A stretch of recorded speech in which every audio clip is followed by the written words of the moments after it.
वो प्रॉब्लम ऐसी थी कि मेरी फट गई थी भाई सच्ची में। टीबी वगैरह का इन सब का टेस्ट होता है, ठीक है, जो पीआर के लिए होता है। स्टूडेंट वीज़ा के लिए एक्सरे दिया था, कह रहे तब तो ये निशान नहीं था, अब कहाँ से आ गया। अब मैं आपको बताता हूँ डॉक्टर ने क्या बोला। अगर आप ऑस्ट्रेलिया के लिए कुछ भी अप्लाई कर रहे हो, आपको इस चीज़ से हेल्प भी बहुत ज़्यादा होगी जो मैं बताने वाला हूँ।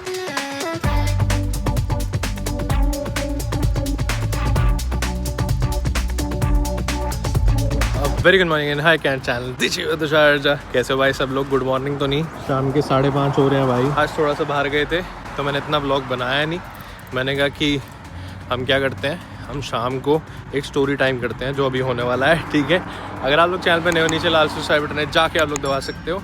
सुबह से ना थोड़ा सा मन नहीं हो रहा था व्लॉग बनाने का, ऐसे ही मूड वगैरह ठीक नहीं था, तो मैंने कहा अब क्या ही करे भाई, रेगुलर ब्लॉगिंग कर रहे हैं तो बनाना तो पड़ेगा ही। इसलिए अपने आप को पुश करते हैं एवरीडे, ताकि बढ़िया कंटेंट आता रहे। थोड़ा टाइम लग रहा है बढ़िया कंटेंट आने में, तो चार भाई नहीं भाई अपनी तरफ से फुल मेहनत कर रहे हैं। और जब आप लोग रेगुलर ब्लॉग बना रहे होते हो तो थोड़ा सा मुश्किल हो जाता है। किंतु भाई देखो शाम हो चुकी है भाई, सूरज देवता भी आ गए हैं। सूरज देवता नहीं, चंदा मामा बढ़िया हो रहा है आज वेदर। आज धूप सी थी और आज संडे था, तो थोड़ा सा मैं ज़्यादा ही आलस मार गया व्लॉग बनाने में। कोई टेंशन नहीं है भाई। आज की इस वीडियो में हम लोग डिस्कस करेंगे एक सबसे बड़ी प्रॉब्लम जब पीआर डली हुई थी, जो मेरे साथ हुई।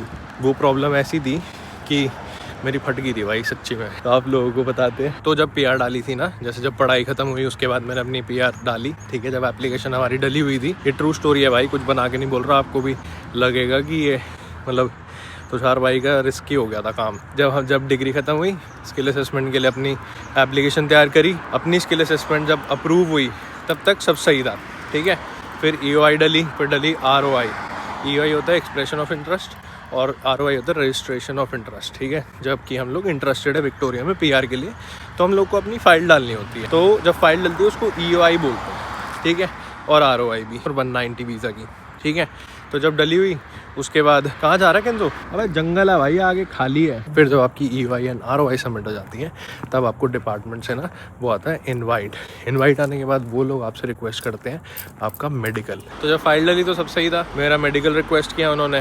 तो अब हमारे को इंडिया जाना था, तो हम लोग 29 दिसंबर को इंडिया के लिए निकले, ठीक है।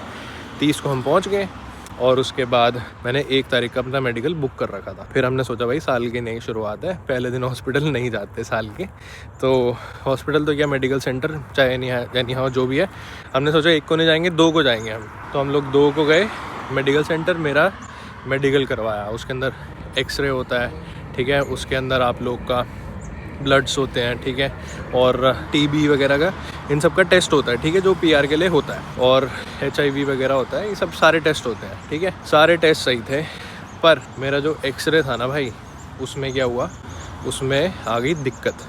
क्या दिक्कत आ गई तुषार भाई? तो मेरे एक्सरे में ना, मतलब मेरे लंग में ना, लेफ्ट साइड में ना स्कार आ गया भाई एक, जिसकी वजह से दिक्कत शुरू हो गई, ठीक है। क्या दिक्कत हुई? तो मेरा हाथ दुख गया। तो उस कार की वजह से जब वो रिजल्ट गए अपने आप इमिग्रेशन के पास, ठीक है, डिपार्टमेंट ऑफ होम अफेयर्स के पास। अगर आप ऑस्ट्रेलिया के लिए कुछ भी अप्लाई कर रहे हो, आपको इस चीज़ से हेल्प भी बहुत ज़्यादा होगी जो मैं बताने वाला हूँ, तो पूरी देखना। तो उन्होंने क्या बोला कि आप इधर आओ। इधर तो नहीं आया, मतलब उन्होंने मेल पर बुलाया मेरे को कि ये देख तेरे एक्सरे में दिक्कत आई है, तो अब तेरे को 3 दिन कंसेक्यूटिव, इसके बाद हम शिमला चले गए थे, ठीक है, टेस्ट देने के बाद तेरे को 3 दिन कंसेक्यूटिव अपना वो देना पड़ेगा, स्प्यूटम टेस्ट, ठीक है, टीबी के लिए। स्प्यूटम टेस्ट क्या होता है? उसके अंदर आप लोगों को अपनी जाके थूक देनी होती है।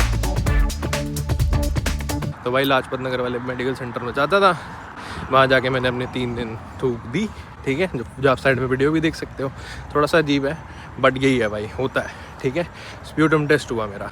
तो स्प्यूटम टेस्ट के बाद उनकी उसी ईमेल में लिखा था कि जो तूने अभी एक्सरे कराया है, ये सेम एक्सरे तू 3 महीने बाद फिर से कराएगा, और फिर हम देखेंगे कि तेरी रिपोर्ट सही है कि नहीं। क्योंकि जितनी बार हम लोगों ने वर्क वीज़ा के लिए अपना एक्सरे दिया था, हम लोगों ने अपना स्टूडेंट वीज़ा के लिए एक्सरे दिया था, कह रहे तब तो ये निशान नहीं था, अब कहाँ से आ गया, ठीक है। और भाई मेरी फट गई कि ये क्या हो गया भाई, ऐसे स्मोकिंग वगैरह कुछ ये सब तो हम करते नहीं है भाई। तो मेरी फट गई भाई, ये कैसे आ गया है ना एकदम से आउट ऑफ नोवेयर, क्या प्रॉब्लम हो गई। तो शिमला में भाई फट लिया हमारी, फिर मैं, ठीक है, अपना टेस्ट वगैरह दिया, वापस दिल्ली आके। तो मैंने उनसे बोला कि अब हमारी शादी तो जैसे, कब थी हमारी शादी, सॉरी 25 फरवरी की हमारी शादी थी, ठीक है। तो हमने कहा अभी जनवरी है, फिर फरवरी, फिर मार्च, फिर मेरे एक्सरे की डेट तो भाई 2 अप्रैल आ रही है। तो अब ये तो दिक्कत हो जाएगी, मतलब हमको तो वापस निकलना होगा, हमको हनीमून पे जाना था, बट हमारा हनीमून प्लान आउट हो नहीं पाया था क्योंकि वॉर वगैरह शुरू हो गई थी, US वगैरह की, आपको पता ही है, दुबई में दिक्कत हो गई थी। तो अगर हम कोई भी हमने यूरोप साइड जाने का सोचा था, कहीं पे भी हम जाते तो वो सारी टिकट्स, तो एमिरेट्स वगैरह फ़्लाइट्स वगैरह में दिक्कतें आ रही थी। तो हमने कहा हम अपना ट्रैवल पोस्टपोन कर लेते हैं, हम इंडिया में इधर उधर घूम लेंगे, जैसे आपने ब्लॉग्स में भी देखा। मैंने उनको बोला कि अगर ये मैं टेस्ट अभी यहाँ पे करा लूँ और दूसरा टेस्ट मैं जाके ऑस्ट्रेलिया में करा लूँ तो वो ठीक है। तो उन्होंने मेरे को बोला कि तेरे को तू यहाँ पे तो करा रहा है वो ठीक है, बट तू ऑस्ट्रेलिया जाएगा, तेरे को डॉक्टर की वो लेनी पड़ेगी अपॉइंटमेंट। पल्मोनोलॉजिस्ट कुछ ऐसे होता है जो लंग के डॉक्टर होते हैं, वो अपॉइंटमेंट मिलेगी नहीं मिलेगी 6 महीने तक पता नहीं, ठीक है, उन्होंने मेरे को बोला। और क्योंकि तेरा टेस्ट यहाँ से हुआ है, तू वापस गया तो तेरे को फिर वहाँ से टेस्ट कराना पड़ेगा अपना। तो फिर भाई मेरी फिर फट ली कि अब क्या करें हम, क्योंकि मेरे टेस्ट की डेट आ रखी थी 2 अप्रैल। तब तो 3 महीने तक इंडिया में वो हो गया हमारा, 4 महीने ही लगा लो, दिसंबर एंड नहीं, जनवरी फरवरी मार्च और अप्रैल का फर्स्ट वीक, हाँ 3.25 महीने लगा लो। हमने कहा इंडिया में कैसे करेंगे भाई, यहाँ पे घर है, यहाँ पे केंजो भी है, केंजो तो खैर मामा के पास था मानी के, और उसके बाद यहाँ पे खर्चे होने हैं, यहाँ पे किराया विराया जाना है, 3 महीने हम कमाई तो कुछ हो नहीं रही भाई। तो वो बहुत ज़्यादा स्ट्रेस हो गया, हम लोग परेशान हो गए भाई कि अब क्या करें। मतलब कि समझ रहे हो, जो लोग यहाँ रहते हैं जब इंडिया जाते हैं 2 हफ्ते लगा के आते हैं, 3 हफ्ते मैक्स 1 महीना, 3 महीना अब जाना, वो भी हमारा रेंटल घर है, अभी हमारा अपना घर नहीं है, चाहे अपना भी होता तो भी हमारी मॉर्टगेज जाती।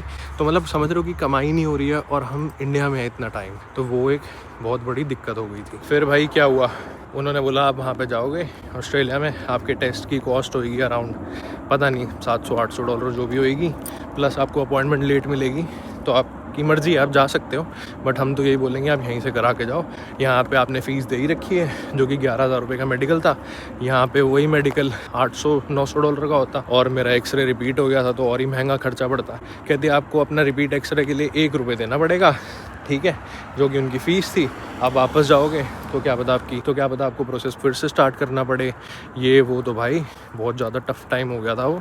और प्लस मेरी तो और फट ली थी कि ये कैसे निशान आ गया भाई लंग में, है ना। मतलब कि ऑस्ट्रेलिया में ना टीबी वगैरह को ना बहुत ज़्यादा कंसिडर करते हैं कि आने नहीं देते कंट्री में।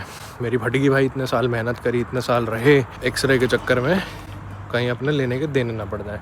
इतनी मेहनत करी ऑस्ट्रेलिया में, इतना अपना सब कुछ बिल्ड किया भाई, तो मेरे तो हालत ही ख़राब हो गई थी भाई कि क्या होगा अब। और उस टाइम शादी भी थी, इधर उधर बिजी थे, तो हमने सोचा कि अब एक काम करते हैं, रुक ही जाते हैं हम, और देखी जाएगी भाई कैसे मैनेज करना है सब कुछ, खर्चे वर्चे। और लास्ट ईयर भाई इंडिया के 3 चक्कर हमारे लग ही चुके थे, तो पूरा साल ही ऐसा था भाई, रफ सा, ठीक है।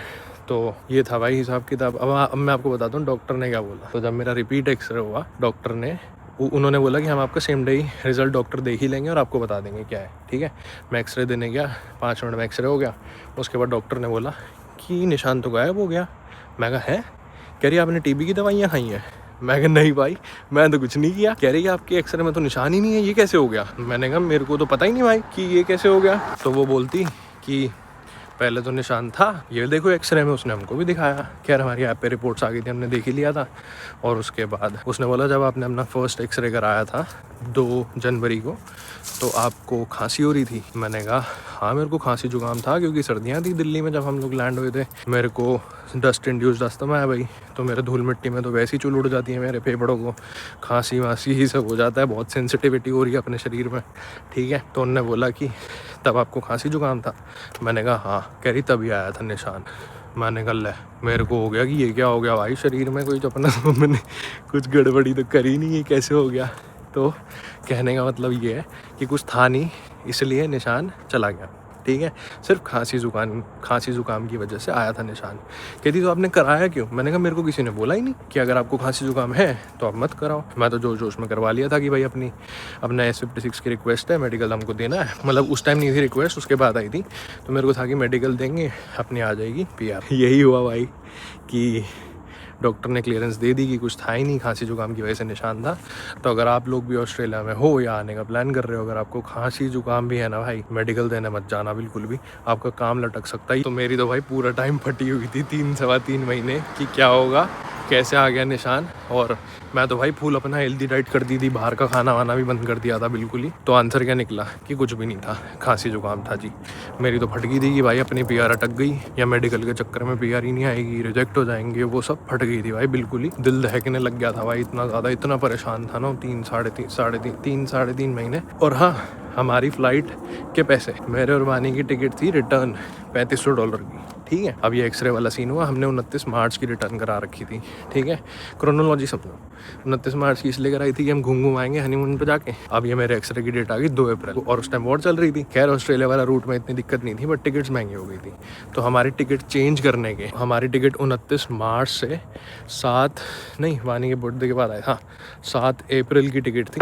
तो वो चेंज करने में हमको एक्स्ट्रा $1500 देने पड़ गए, समझ रहे हो। इंडिया आने जाने की टिकट $5000 की हो गई भाई, जो कि यूजुअली अगर आप ऑफ सीज़न में जाते हो तो $1100, $1200 की रिटर्न आ जाती है एक बंदे की। हमारा वो भी गया, वहाँ से खर्चा, फिर यहाँ पे रेंट भी जा रहा है, कमाई कोई हो नहीं रही। तो भाई बहुत ख़तरनाक टाइम पीरियड था। अपने उस एक्सरे के चक्कर में बहुत ज़्यादा काम ख़राब हो जाता भाई, ठीक है। जो कि इतनी मेहनत से सब कुछ बिल्ड किया, इतनी मेहनत से इतनी फ़ीस गई है भाई VR की।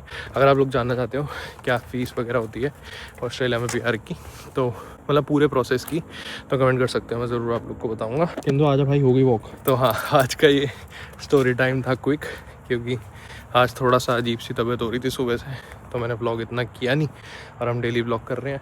तो मैंने स्टोरी सोच के रखी थी कि एक दिन मैं ज़रूर बताऊंगा आप लोग को, तो वो दिन आज का ही निकला। तो मॉरल ऑफ द स्टोरी ये है कि अगर आप लोग कभी ऑस्ट्रेलिया आने का प्लान कर रहे हो, या आप ऑस्ट्रेलिया में ही हो, अपनी आपका मेडिकल कहीं भी आता है, ठीक है, तो जब आपको खांसी जुकाम हो या कुछ भी हो तो मत जाना भाई देने के लिए, क्योंकि उससे आपके एल लग सकते हैं, वो भी महीनों तक।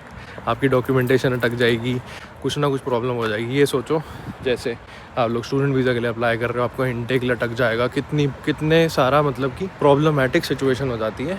तो इसलिए मैंने सोचा ये चीज़ लोगों को बतानी ज़रूरी है, और आई होप आप लोगों को समझ आ गया होगा। तो अगर आपको वीडियो अच्छी लगी तो लाइक कर देना, कुछ ज़्यादा सब्सक्राइब कर देना। तो सॉरी भाई, थोड़ा डेली रूटीन आज दिखाया नहीं मैंने, कोई चक्कर नहीं। बट हाँ, अगर आप लोग नए हो चैनल पे नीचे लाइक बटन है तो मैंने बोल दिया। हाँ, love from Melbourne, boy from Australia.